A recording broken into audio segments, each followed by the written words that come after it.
Hello my dear students. So let's begin with the next topic, which is a temperature dependence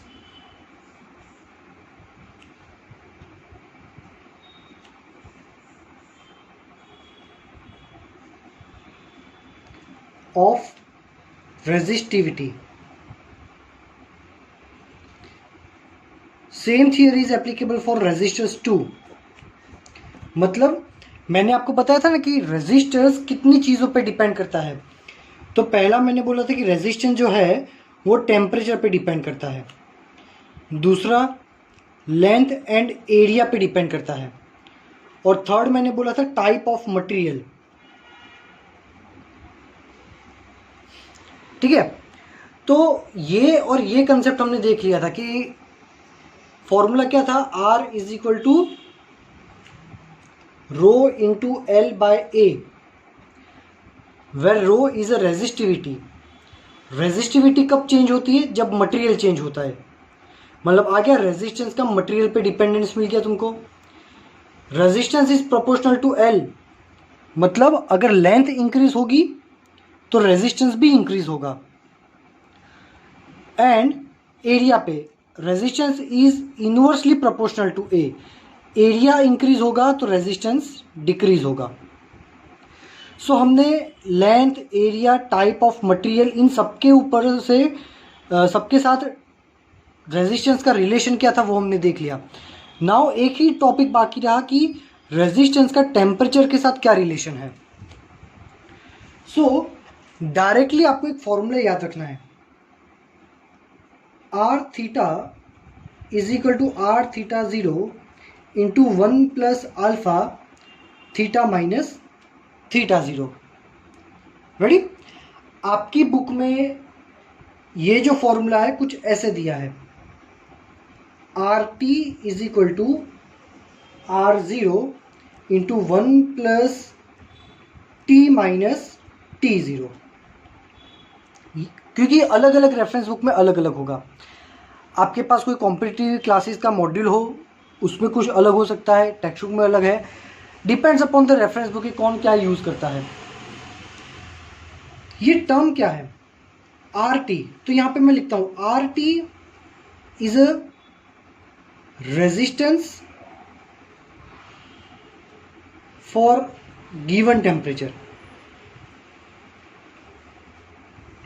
ready? We can also say it is a final temperature, final resistance. R zero क्या है? So resistance for reference temperature, we can say initial temperature, initial resistance. सब कुछ explain करता हूं, tension मत लो। T given temperature. Ready? चलो, we can also say final temperature, and T0 is a reference temperature. We can also say initial temperature. देखो, मतलब अगर आपको ऐसा बोला है कि एक कॉपर का 0 डिग्री टेम्परेचर पे, मतलब ये रेफरेंस टेम्परेचर हो गया, शुरुआत का जो टेम्परेचर होता है ना उसको बोलेंगे T0, रेफरेंस टेम्परेचर या फिर इनिशियल टेम्परेचर। ऐसा बोला है कि कॉपर का 0 डिग्री टेम्परेचर था, तो डेटा में लिखता हूं ये हो गया हमारा इनिशियल टेम्परेचर, रेफरेंस टेम्परेचर। जब 0 डिग्री टेम्परेचर था तब उसका रेजिस्टेंस था फॉर एग्जांपल 5 ओम। तो जब टेम्परेचर इनिशियल था उस वक्त का रेजिस्टेंस, इनिशियल टेम्परेचर पे जो रेजिस्टेंस है वो इनिशियल रेजिस्टेंस होता है। इनिशियल रेजिस्टेंस ये रहा, इनिशियल रेजिस्टेंस या फिर रेजिस्टेंस फॉर रेफरेंस टेम्परेचर।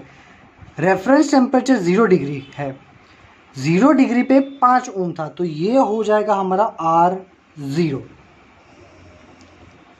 अगर 0 डिग्री पे कॉपर का रेजिस्टेंस 5 ओम है तो 100 डिग्री पे कितना होगा? तो 100 डिग्री मतलब ये फाइनल टेम्परेचर हो गया, ये रहा फाइनल टेम्परेचर। तो ये हो गया हमारा T। ठीक है। टी टाइम पे जो रेजिस्टेंस है जो हमें फाइंड करना है कि 100 डिग्री पे कितना रेजिस्टेंस था, वो हो जाएगा आर टी, फाइनल रेजिस्टेंस, या फिर resistance for given temperature. Given temperature में कितना रेजिस्टेंस है वो हमें फाइंड करना है। अल्फा की वैल्यू क्वेश्चन में दे दी होगी। सो आपको बस ये डायरेक्टली फॉर्मूला ही याद रखना है।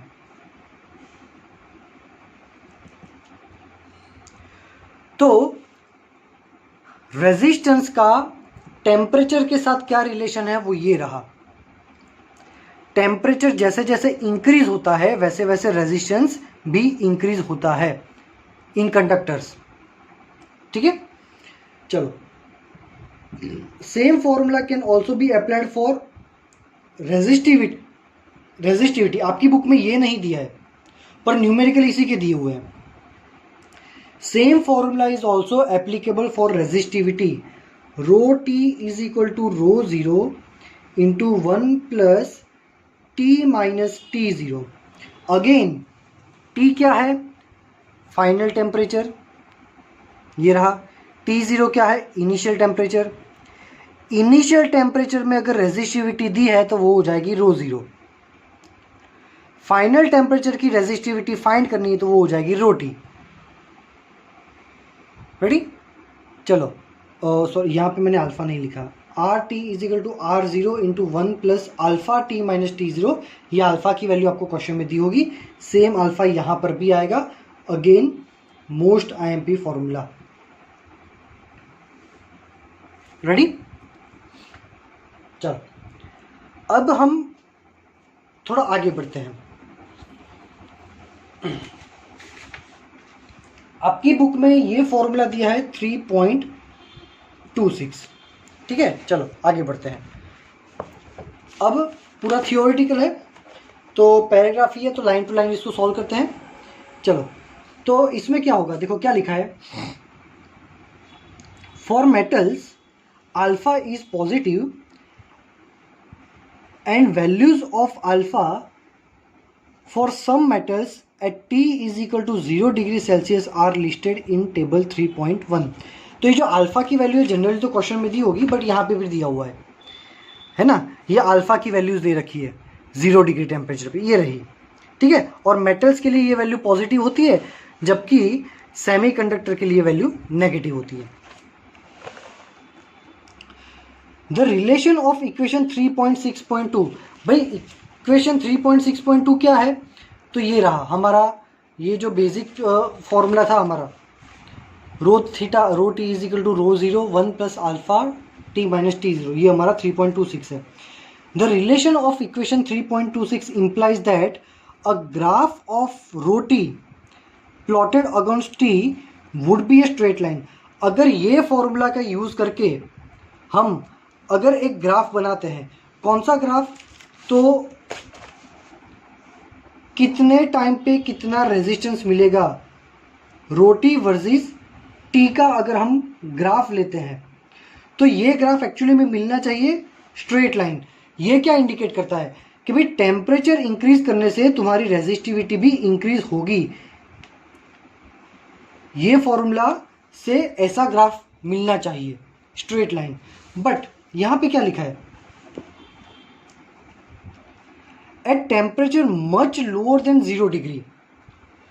0 डिग्री को केल्विन में कन्वर्ट करो तो कितना होता है 273। ये हमें पता है कि भाई 273 केल्विन मतलब 0 डिग्री सेल्सियस होता है। तो जो टेम्परेचर 0 से भी बिलो है, मतलब 273 केल्विन से भी बिलो है, वो टेम्परेचर की रेंज में जाकर अगर हम ये ग्राफ प्लॉट करते हैं ना, उतने टेम्परेचर में जाके ये ग्राफ प्लॉट करते हैं तो क्या होता है, तो यहाँ पे लिखा हुआ है देखो, at temperature much lower than 0 degree the graph how ever deviates considerably from a straight line. मतलब कि बहुत कम टेम्परेचर के लिए यहाँ पे देखो टेम्परेचर्स क्या दिए हुए 50, 100, 150, मतलब ये केल्विन के टेम्परेचर 273 से भी कम है, मतलब ये 0 से बहुत कम वाले टेम्परेचर है। और उस टाइम का रेजिस्टिविटी वर्सेस टी का ग्राफ, रेजिस्टिविटी वर्सेस टी का ग्राफ जो है वो हमने प्लॉट किया तो हमें स्ट्रेट लाइन नहीं मिला, इसलिए यहाँ पे लिखा है lower than 0 the graph how ever deviates considerably from a straight line. ठीक है, और ये दिया है हमें कॉपर मतलब कंडक्टर्स के लिए। तो कंडक्टर्स के लिए स्ट्रेट लाइन कब होगा और ऐसा कब होगा, तो यहाँ पे लिखा है equation 3.26 thus can be used approximately over a limited range of t around any reference temperature T0। मतलब ये ग्राफ हमें स्ट्रेट लाइन तभी मिलेगा जब हमने ये जो टेम्परेचर्स की वैल्यू है ना, ये टेम्परेचर्स की value near to reference temperature ले तो। अगर रेफरेंस टेम्परेचर के नियर बाय टेम्परेचर्स लेके अगर ये ग्राफ प्लॉट करोगे तो स्ट्रेट लाइन मिलेगा। ये तो रेफरेंस टेम्परेचर से बहुत कम है, ये सब क्या है, रेफरेंस टेम्परेचर से बहुत कम है, इसलिए इसके ग्राफ ऐसे मिलते हैं। ग्राफ तुमको याद रखना पड़ेगा, ग्राफ का क्या करना पड़ेगा, वो तुमको याद करना पड़ेगा। चलो फिर क्या दिया हुआ है, सम मटेरियल्स लाइक नाइक्रोम। भाई अब ये नाइक्रोम क्या है, तो nichrome is an alloy of निकल, आयरन एंड क्रोमियम। शायद एग्जाम में आएगा, 2% चांसेस इसका है। तो भाई निक्रोम बोलो या नाइक्रोम बोलो, सब अलग अलग बोलते हैं इसको। Exhibit a very weak dependence of resistivity with temperature. मतलब नाइक्रोम एक ऐसा मेटल है, ऐसा कंडक्टिंग मटेरियल है जिसका टेम्परेचर के साथ रेजिस्टेंस में कोई लेना देना नहीं है। कितना भी टेम्परेचर तुम बढ़ाओ उसके रेजिस्टेंस में कोई चेंज नहीं आते। बाकी जनरली तो हमने क्या पढ़ा कि भाई टेम्परेचर बढ़ेगा तो रेजिस्टेंस बढ़ेगा, रेजिस्टिविटी बढ़ेगी, रेजिस्टेंस भी बढ़ेगा, दोनों का सेम ही होता है क्योंकि दोनों का फॉर्मूला सेम ही है। तो यहाँ पे देखो तुमको नाइक्रोम के लिए एक ग्राफ दिया है, टेम्परेचर वर्सेस रेजिस्टिविटी। तो टेम्परेचर हमने 800 केल्विन तक ले गए। कितना, 800 केल्विन, मतलब कितना सारा, 0 से लेके 800, मतलब कितना सारा टेम्परेचर हमने इंक्रीज किया है ना। फिर भी रेजिस्टिविटी में कितना चेंज हुआ, तो यहाँ पे देखो कुछ 0.90 से स्टार्ट हुआ और 1.20, मतलब हार्डली 1 ओम इंटू मीटर जितना बढ़ा है तुम्हारा, जो नेग्लिजिबल है। इतना सारा टेम्परेचर बढ़ाने के बावजूद भी रेजिस्टेंस या रेजिस्टिविटी कितनी बढ़ी, 1 पॉइंट जितनी बढ़ी। तो नाइक्रोम भी कुछ एलॉयज ऐसे है जिसमें, कुछ कंडक्टर्स ऐसे हैं जिसमें रेजिस्टिविटी का टेम्परेचर के साथ कोई लेना देना नहीं है, पर ऐसे बनाने पड़ते। बाकी मेजोरिटी में तो बहुत कम टेम्परेचर पे ये और स्टैंडर्ड टेम्परेचर में यही फॉलो होता है। चलो, manganin and constantan have similar properties. देखो मैंगनीन और कॉन्स्टेंट के भी यही प्रॉपर्टीज होती है। These materials are thus widely used in wire bound standard resistance since their resistance value would change very little with temperature. ये दोनों भी ऐसे हैं कि जिनमें टेम्परेचर कितना भी बड़ा हो रेजिस्टेंस चेंज नहीं होता। तो प्रीवियस लेक्चर में हमने रेजिस्टेंस की पार्ट्स देखे थे, उसमें एक रेजिस्टेंस हमने देखा था जो लेबोरेटरी में यूज़ होता है, जिसको हमने बोला था वायर बाउंड रेजिस्टेंस। तो मैंने बोला था कि वायर बाउंड रेजिस्टेंस क्या होता है कि कभी कभी बच्चे कुछ ज़्यादा टाइम, ज़्यादा करंट पास कर देते हैं तो टेम्परेचर बढ़ जाता है, टेम्परेचर बढ़ने से उसका रेजिस्टेंस चेंज हो जाता है। तो ऐसे मटेरियल का रेजिस्टेंस बनाना पड़ता है कि कितना भी टेम्परेचर बढ़ाओ पर रेजिस्टेंस चेंज ना हो। इसीलिए लेबोरेटरी में वायर बाउंड रेजिस्टेंस के लिए मैंगनीन और कॉन्स्टेंट के जो है ये बनाने पड़ते हैं रेजिस्टेंस। ठीक है, चलो आगे क्या लिखा हुआ है, अनलाइक द मेटल्स। भाई मेटल्स मतलब यहाँ पे हम कंडक्टर्स अज्यूम करेंगे। Unlike the conductors the resistivity of semi conductors decreases with increases temperature. तो भाई यहाँ पे एक हमें कंसेप्ट लिखना पड़ेगा। क्या है वो कंसेप्ट, एक मिनट, क्या लिखा है ये हमने प्रीवियस लेक्चर में भी देखा था कि फॉर सेमी कंडक्टर्स। तो यहाँ पे लिखता हूं मैं, फॉर सेमी कंडक्टर्स रेजिस्टिविटी, क्या लिखा है, resistivity decreases with increasing in temperature लिखा है। Semi conductors decreases with increasing in temperature. A typical dependence is shown in figure 3.11। तो ये रहा फिगर 3.11। ठीक है, तो हमने क्या बोला था कि भाई टेम्परेचर बढ़ेगा तो रेजिस्टिविटी कम होगी। तो देखो जैसे जैसे टेम्परेचर बढ़ रहा है वैसे वैसे हमारी रेजिस्टिविटी कम हो रही है। टेम्परेचर आगे जा रहा है पर रेजिस्टिविटी कम हो रही है। तो ये ग्राफ हो गया सेमीकंडक्टर का। आपको नीट की एग्जाम में शायद ऐसा पूछे कि which of the following graph represents the actual graph for semiconductors, तो ये आएगा। फिर ये ऐसे भी 3 ग्राफ रखेंगे, चौथा कोई और रखेंगे, बोलेंगे कि सेमीकंडक्टर्स के लिए कौन सा ग्राफ परफेक्ट है, तो ये आएगा। तो ग्राफ को अच्छे से याद रखना है। चलो अब यहां पे क्या लिखा है कि भाई we can qualitatively understand the temperature dependence of resistivity in the light of our deviation of equation 3.23 from these equation of a material can be given by। भाई देखो ये सब चीज़ें हम फॉर्मूला से भी प्रूव कर सकते हैं। इसका कहने का मीनिंग ये है तो कि भाई रेजिस्टिविटी का फॉर्मूला मिला था क्या, m/n(e²τ),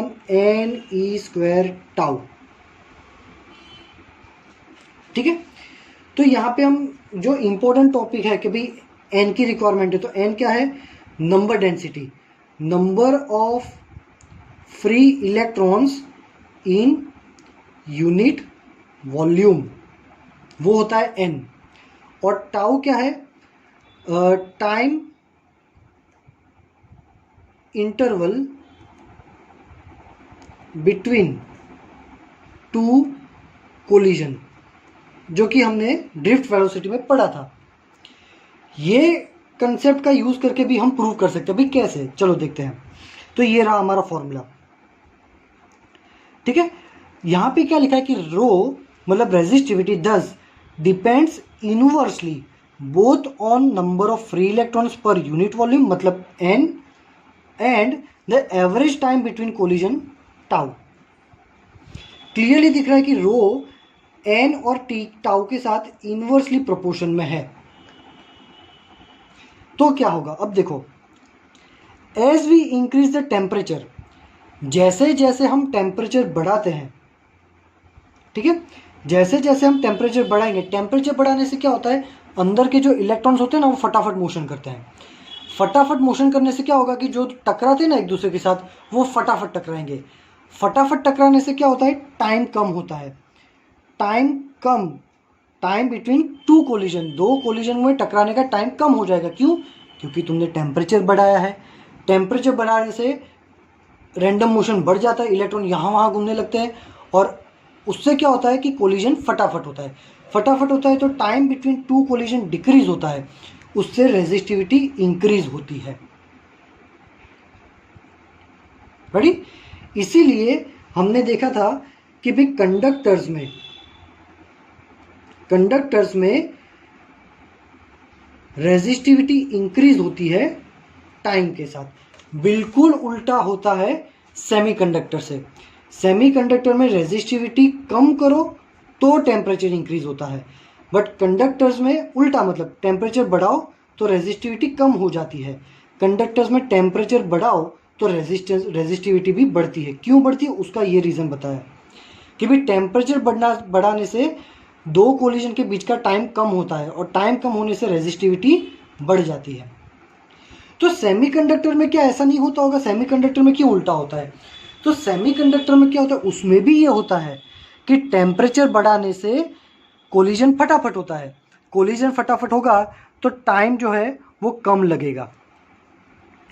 लेकिन सेमीकंडक्टर या इंसुलेटर दोनों में टेम्परेचर बढ़ाने से ये नंबर ऑफ फ्री इलेक्ट्रॉन्स भी बढ़ जाते हैं। कंडक्टर्स में नंबर ऑफ फ्री इलेक्ट्रॉन्स कभी नहीं बढ़ते, सेमीकंडक्टर में बढ़ते हैं। इसीलिए हमने लिमिटेशन ऑफ ओम्स लॉ में देखा था कि सेमीकंडक्टर का यूज सबसे ज़्यादा क्यों होता है। तो सेमीकंडक्टर में टेम्परेचर बढ़ाने से n बढ़ जाएगा और ये n इसकी कंपैरिजन में बहुत बढ़ता है। सो इवेंचुअली ये n इतना बढ़ जाता है कि तुम्हारा रेजिस्टिविटी कम हो जाएगा। सो सेमीकंडक्टर में टेम्परेचर बढ़ाने से n अब्रप्टली बढ़ जाता है, मतलब बहुत बढ़ जाता है, इतना बढ़ता है कि उसकी से रेजिस्टिविटी कम हो जाती है। इसलिए सेमीकंडक्टर या इंसुलेटर दोनों में टेम्परेचर बढ़ाने से रेजिस्टिविटी कम हो जाती है। रेडी, चलो। सो ये पूरा कंप्लीट हो गया। आखिरी के 2 पैराग्राफ में यही लिखा है, पढ़ लेना, समझ में आ जाएगा।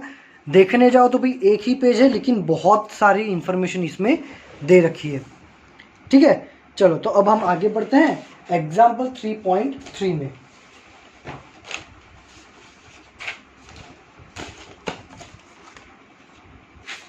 चलो मैं क्वेश्चन रीड करता हूं।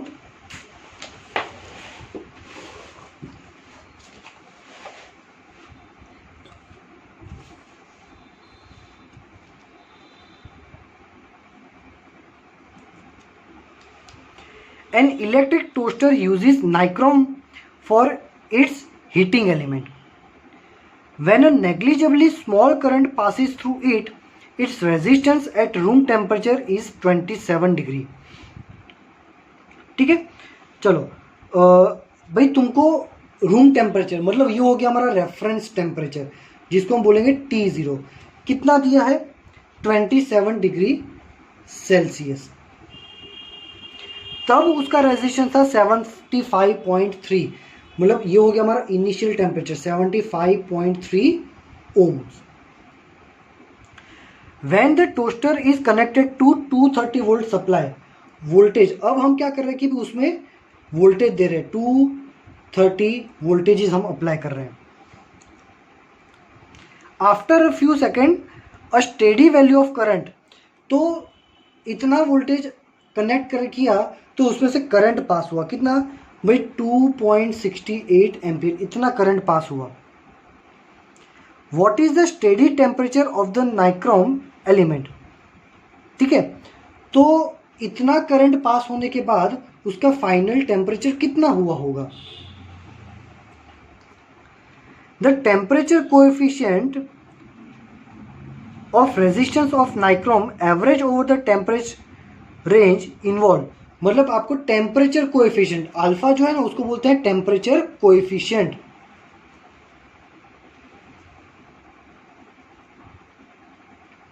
और उसकी वैल्यू तुमको दे रखी है 1.70 इंटू 10⁻⁴ डिग्री सेल्सियस इनवर्स। अब आपको है ना अल्फा की वैल्यू अच्छे से देखने की। अगर अल्फा की वैल्यू सेल्सियस में दे रखी है तो आपके जो टेम्परेचर्स है ना दोनों, वो भी सेल्सियस में ही रखने के। बट अगर अल्फा केल्विन में दिया है तो ये टेम्परेचर्स को आपको सेल्सियस में से केल्विन में कन्वर्ट करना पड़ेगा। चलो, फाइनल टेम्परेचर ढूंढना है, अल्फा की वैल्यू दे रखी है। भाई फॉर्मूला कौन सा यूज होगा, तो यहाँ पे फॉर्मूला यूज होगा, हमें फाइंड क्या करना है, फाइनल रेजिस्टेंस नहीं, फाइनल टेम्परेचर यूज करना, फाइंड करना है, ठीक है।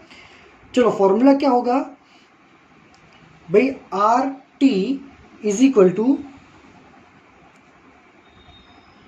RT0, कौन से इन लोगों ने यूज किए थे, अच्छा, RT is equal to R0 into 1 plus alpha T minus T0, जो हमने फॉर्मूला रखा था वही फॉर्मूला से यूज करेंगे। चलो, हमें R0 की वैल्यू दी है, चलो ये है हमारे पास, 1 की वैल्यू तो 1 ही होती है। अल्फा की वैल्यू दे रखी है, ये तो हमें फाइंड करना है। इनिशियल टेम्परेचर भी दे रखा है, बट हमारे पास RT नहीं है। RT क्या है, फाइनल टेम्परेचर। फाइनल टेम्परेचर की वैल्यू हमारे पास नहीं है। फाइनल रेजिस्टेंस, सॉरी, किसकी वैल्यू हमारे पास नहीं है, फाइनल रेजिस्टेंस की वैल्यू हमारे पास नहीं है। और ढूंढना है फाइनल टेम्परेचर। फाइनल टेम्परेचर कब प्रोड्यूस हुआ, जब इतना वोल्टेज और करंट पास किया तब। तो इतना वोल्टेज और करंट पास किया तब रेजिस्टेंस कितना था, वो हमारा हो जाएगा फाइनल रेजिस्टेंस। तो V is equal to IR formula use करो, तो उसमें से R is equal to V/I। तो V की वैल्यू है 230 और I दिया है 2.68। तो इसको सॉल्व करके आप R फाइंड करो, ये मिलेगा तुम्हारा फाइनल रेजिस्टेंस RT। और RT की वैल्यू आपको मिलेगी अप्रोक्सीमेटली 85.8 ओम। मतलब अब तुमको RT भी मिल गया, बस ये T की वैल्यू फाइंड करनी है। सारी वैल्यूज इसमें स्टेप बाय स्टेप रखो और T की वैल्यू फाइंड करनी है। ये T की वैल्यू आपको मिलेगी अप्रोक्सीमेटली 847 डिग्री सेल्सियस, ठीक है। ये हो गया आपका न्यूमेरिकल, इजी है ना, रेडी। चलो, सॉल्व करो, इसको नहीं समझ में आता है तो मुझे बताना, ठीक है। Example 3.4, the resistance of the platinum wire. भाई ये न्यूमेरिकल है ना, बोर्ड में बहुत बार आ चुका है, इसलिए 3.4 important. The resistance of platinum wire of a platinum resistance thermometer at ice point. मतलब तुमको एक रेफरेंस टेम्परेचर दिया है, कितना है भाई, आइस का, है ना, एट आइस पॉइंट। तो भाई आइस का टेम्परेचर अगर दिया नहीं हो ना तो 0 डिग्री ले लेने का, ये आइस का टेम्परेचर है। और तब हमारा रेजिस्टेंस R0 कितना था, 5 ओम, ठीक है। And steam point is 5.23। एक और टेम्परेचर हमें दिया हुआ है, ये है फाइनल टेम्परेचर। तो फाइनल टेम्परेचर हमारा है स्टीम पॉइंट। तो स्टीम कब निकलेगी, जब पानी बॉईल होगा। पानी कितने टेम्परेचर पे बॉईल होता है, 100 डिग्री। तो ये आइस का टेम्परेचर है, ये स्टीम का टेम्परेचर है। 11th में हम पढ़ चुके हैं ये। स्टीम पॉइंट का रेजिस्टेंस मतलब फाइनल रेजिस्टेंस भाई कितना था, फाइनल रेजिस्टेंस हमें दिया है 5.23 ओम। अब वही थर्मोमीटर को हमने हॉट बाथ में डाल दिया है। हॉट बाथ का टेम्परेचर क्या होता है वो हमें पता नहीं है, तो उस केस के लिए ये हमारा नया फाइनल टेम्परेचर मिलेगा। मैं बोल देता हूँ T डैश, वो कितना है हमें पता नहीं हॉट बाथ का। The resistance of platinum wire is 5.795। उस टाइम के ये टेम्परेचर पे जब डाला ना तो वापस रेजिस्टेंस चेंज हो गया 5.795 ohms. Calculate the temperature of bath. ये टेम्परेचर कितना था वो फाइंड करना है। देखो क्वेश्चन बड़ा इजी है, जब आइस में डाला था इतने टेम्परेचर में तो इतना रेजिस्टेंस था, वेपर में डाला तो इतना रेजिस्टेंस हो गया, फिर हमने हॉट बाथ में डाला तब रेजिस्टेंस इतना हुआ, तो उसका टेम्परेचर कितना होगा वो हमें फाइंड करना है। तो पहले ये डेटा का यूज़ करो, फॉर्मूला रखो RT is equal to R0 into 1 plus alpha T minus T0। देखो तुमको RT दिया हुआ है ये रहा, R0 दिया हुआ है ये रहा, 1 की वैल्यू 1 रखो, अल्फ़ा फाइंड कर लो, फाइनल टेम्परेचर दिया हुआ है, इनिशियल टेम्परेचर दिया हुआ है, इससे तुम फाइंड करोगे अल्फ़ा, डिग्री सेल्सियस इनवर्स में मिलेगा। अब वही अल्फ़ा का यूज़ करोगे ये केस के लिए। चलो फिर से फॉर्मूला डालो, पर अब हमारा रेजिस्टेंस जो है हम ये केस के लिए लिख रहे हैं तो फाइनल रेजिस्टेंस RT डैश हो जाएगा। इनिशियल तो हम यही लेंगे रेफरेंस वाला, R0 into 1 plus alpha, final temperature T की जगह क्या लिख देंगे T डैश, माइनस इनिशियल तो हम यही लेंगे, ठीक है, ये ब्रैकेट है। अब देखो तुमको RT डैश की वैल्यू दे रखी है, ये रही, R0 की वैल्यू ये रही 5 ओम्स, 1 की वैल्यू 1 होती, अल्फ़ा तुमने यहाँ से फाइंड किया है, ये हो गया अल्फ़ा, T डैश तुम्हें फाइंड करना है,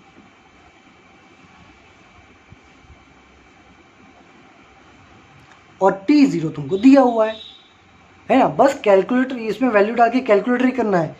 T डैश फाइंड करो, T डैश की वैल्यू आपको अप्रोक्सीमेटली मिलेगी 345.65 डिग्री सेल्सियस, ठीक है। सो आई होप कि आपको ये न्यूमेरिकल समझ में आए होंगे। थ्योरी को अच्छे से पढ़ना। देखो वैसे क्लासरूम में क्या होता है कि हम कभी कभी मैं 10-15 मिनट पढ़ाता हूँ, 5-1 मिनट बातें करता हूँ, बट ये क्या है कि 30 मिनट का ये लेक्चर है, सिलेबस कंप्लीट करना है, इसलिए मेरे को कॉन्स्टेंट पढ़ाना पड़ता है। आप 10 मिनट लेक्चर देखो, बोर हो जाओ कोई बात नहीं, खड़े हो जाओ, पॉज करके 10-15 मिनट घूम लो, वापस 10 मिनट देखो, 15 मिनट घूमो, पर लेक्चर प्लीज़ अच्छे से देखो। और कुछ भी समझ में नहीं आ रहा हो, you can ask me in the message section. Okay, thank you very much my dear students.